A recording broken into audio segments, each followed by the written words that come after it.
आप सभी शिक्षक साथियों को मेरा नमस्कार। साथियों, जैसा कि प्रमोशन की प्रक्रिया चल रही है और आज यानी 20 तारीख को जो है ज्येष्ठता सूची जारी होनी थी, यानी कि किन किन का प्रमोशन होना था उस संबंध में जो है एनआईसी पर आपकी लिस्ट जारी होनी थी, जो कि नहीं हुई है। तो उसका क्या कारण रहा है और क्या वजह रही है, तो इस संबंध में जो है एक आदेश जारी हुआ है, जो कि आप यहां पर देख सकते हैं। इससे पहले कि अगर आपने हमारे चैनल को अभी तक सब्सक्राइब नहीं किया है तो चैनल को जरूर सब्सक्राइब कर लें। शिक्षा विभाग से जुड़ने के लिए आप चैनल को जरूर सब्सक्राइब करें और डेली अपडेट पाने के लिए सबसे पहले आप चैनल को सब्सक्राइब कर लें। तो उस आदेश को आप यहां पर देख सकते हैं। ये आदेश जो है जारी हुआ है, जो कि 19 फरवरी 2023 का है। तो यहाँ पर सचिव उत्तर प्रदेश बेसिक शिक्षा परिषद प्रयागराज की ओर से यह आदेश जारी हुआ है। तो यह समस्त जिला बेसिक शिक्षा अधिकारी उत्तर प्रदेश के लिए आदेश हुआ है। और विषय बता दें तो उत्तर प्रदेश बेसिक शिक्षा परिषद के अधीन संचालित जूनियर बेसिक विद्यालयों में कार्य शिक्षक शिक्षिकाओं की पदोन्नति संबंध, यानी कि ये आदेश आपके पदोन्नति के संबंध में ही है। तो यहाँ पर कृपया उपर्युक्त विषयक बेसिक शिक्षा परिषद कार्यालय के पत्रांक बेसिक शिक्षा परिषद दिनांक 31/1/2023 का संदर्भ ग्रहण करने का कष्ट करें, जिसके द्वारा समस्त जिला बेसिक शिक्षा अधिकारियों को समय सारणी के अनुरूप कार्रवाई हेतु निर्देश दिए गए हैं। परिषद द्वारा प्रेषित निर्देश के क्रम में कतिपय जिला बेसिक शिक्षा अधिकारियों द्वारा ज्येष्ठता निर्धारण संबंध में परीक्षा की जा रही है, यानी कि जिला बेसिक शिक्षा अधिकारियों के द्वारा ज्येष्ठता निर्धारण संबंध में कुछ ऐसे डाउट थे और उन डाउटों को क्लियर करने के लिए लगातार पूछा जा रहा था। इस वजह से जबकि दिनांक 20 फरवरी 2023 तक अंतिम ज्येष्ठता सूची प्रकाशित किए जाने निर्देश परिषद द्वारा दिए गए थे। उत्तर प्रदेश बेसिक शिक्षा अध्यापक सेवा नियमावली 1981 अद्यतन संशोधित के नियम 22 के अनुसार परिषद के अधीन संचालित जूनियर बेसिक विद्यालय ज्येष्ठता निम्नवत तैयार की जाएगी। तो जो ज्येष्ठता सूची है वो कैसे तैयार होनी है, इस संबंध में दिशा निर्देश दिए गए हैं, जो कि कई जिला बेसिक शिक्षा अधिकारियों द्वारा पूछे गए थे और कई शिक्षकों के मन में ये डाउट भी था। इस वजह से इस प्रश्न को कई जिला बेसिक शिक्षा अधिकारियों द्वारा दूरभाष पर पूछताछ की गई, इसलिए यह आदेश जारी हुआ है। तो इस आदेश में अब जो प्रमुख बातें की गई हैं उनको आप यहाँ पर देख लें और जो डाउट थे उनको भी यहाँ पर क्लियर किया गया है। तो किसी संवर्ग में किसी अध्यापक की ज्येष्ठता मौलिक रूप से उसकी नियुक्ति के दिनांक से अवतारित की जाएगी, यानी कि उसकी मौलिक नियुक्ति कब से है उस दिन से निर्धारित होगी। परंतु यदि 2 या 2 से अधिक व्यक्ति एक ही दिनांक को नियुक्त किए जाए हों तो उनकी ज्येष्ठता उक्त क्रम से अवतारित की जाए जिसके में उनका नाम यथास्थिति नियम 17 या नियम 18 में निर्देशित सूची में आया हो। तो अब यह नियम 17 और 18 क्या है, इसको हम आगे देख लेंगे। तो इसमें अभी यहाँ पर देखते हैं कि सीधी भर्ती द्वारा चयन किया गया कोई अभ्यर्थी अपनी ज्येष्ठता को खो सकता है यदि किसी रिक्त पद का उसे प्रस्ताव किए जाने पर वह विधिमान कारणों के बिना कार्यभार ग्रहण करने विफल रहे। किसी विशिष्ट मामले कारण विधिमान है या नहीं, इसके संबंध में विनिश्चय नियुक्ति प्राधिकरण द्वारा किया जाएगा।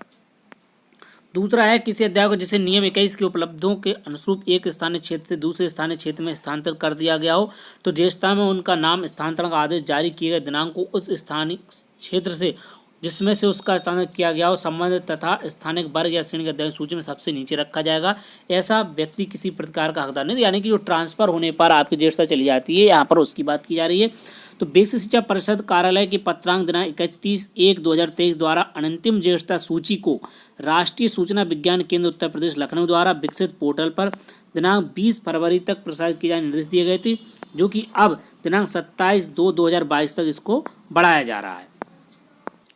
किंतु पदोन्नति की समस्त कार्रवाई दिनांक 30 अप्रैल 2023 तक पूर्ण की जाएगी। संशोधित समय सारणी पृथक से की जाएगी। कृपया उपरोक्त के अनुसार अग्रतर कार्रवाई करना सुनिश्चित करें। तो लेकिन जो कार्रवाई है यानी कि जो प्रमोशन की प्रक्रिया है वो आपकी 30 तारीख तक ही होगी, ऐसा आदेश में स्पष्ट बताया गया है कि यह प्रक्रिया 30 अप्रैल तक ही होगी। जो भी ज्येष्ठता संबंध निर्धारण की प्रक्रिया उस संबंध में जो भी डाउट थे उनको यहाँ पर क्लियर कर दिया गया। तो अब हम उस नियम 17 और 18 को यहाँ पर देख लेते हैं।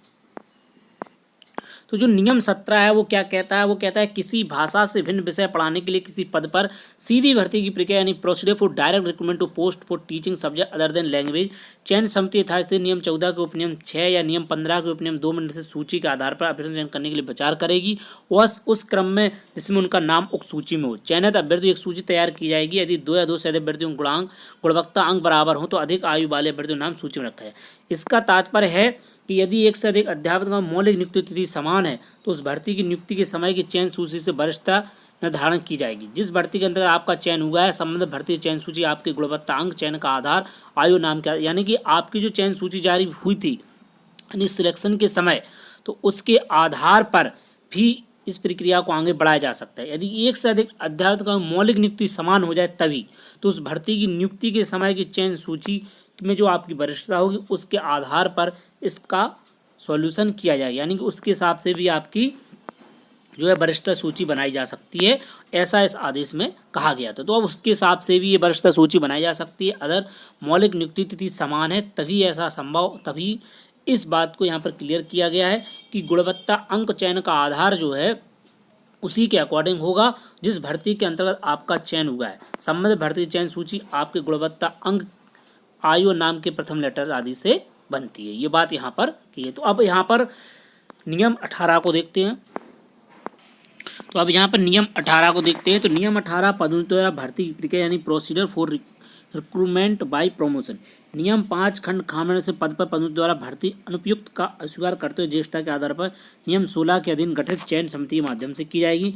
साथ ही नियुक्ति प्राधिकारी अभ्यर्थियों की पात्रता सूची ज्येष्ठता क्रम में तैयार करेगा और उसे उनकी चरित पंजियों और उनसे संबंधित ऐसे अभिलेखों के साथ जो उचित समझे जाए चयन समिति समक्ष रखे, यानी कि जो आपकी चरित पंजिका उनके अकॉर्डिंग चयन समिति उपनियम 2 में निर्दिष्ट अभिलेखों के आधार पर अभ्यर्थियों के मामले विचार करेगी।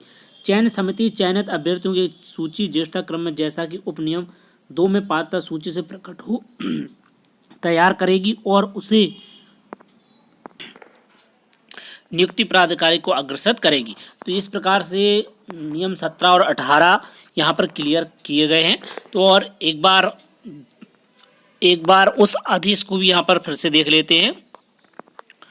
तो जो नियम और 17 और 18 हैं वो बेसिक शिक्षा की नियमावली है, उसके अकॉर्डिंग यहाँ पर बताए गए हैं। चयन समिति यथास्थिति सूची के आधार पर अभ्यर्थी चयन करने विचार करेगी, उस क्रम में उसके नाम सूची में वो चयन अभ्यर्थी सूची तैयार करेगी।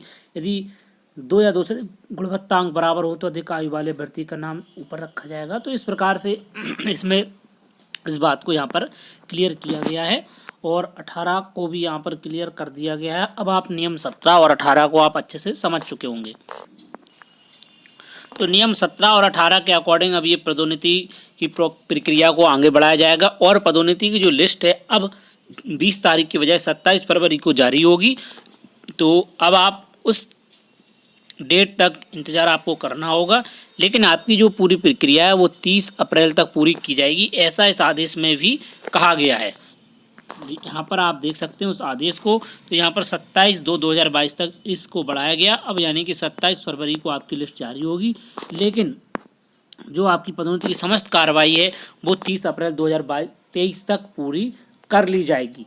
भवदीय प्रताप सिंह बघेल द्वारा ये आदेश जारी हुआ था और ये काफ़ी इंपॉर्टेंट अपडेट थी जो कि सभी शिक्षक पदोन्नति का इंतजार कर रहे हैं कि कब तक पदोन्नति की प्रक्रिया पूर्ण हो जाएगी। तो अब ये 27 तारीख तक आपको वेट करना होगा, उस डेट पर ही आपकी अब लिस्ट जारी की जाएगी और 30 अप्रैल 2023 तक आपकी पदोन्नति की प्रक्रिया पूरी संपन्न की जाएगी। तो फ्रेंड्स मिलते हैं किसी नेक्स्ट वीडियो में और नए अपडेट के साथ।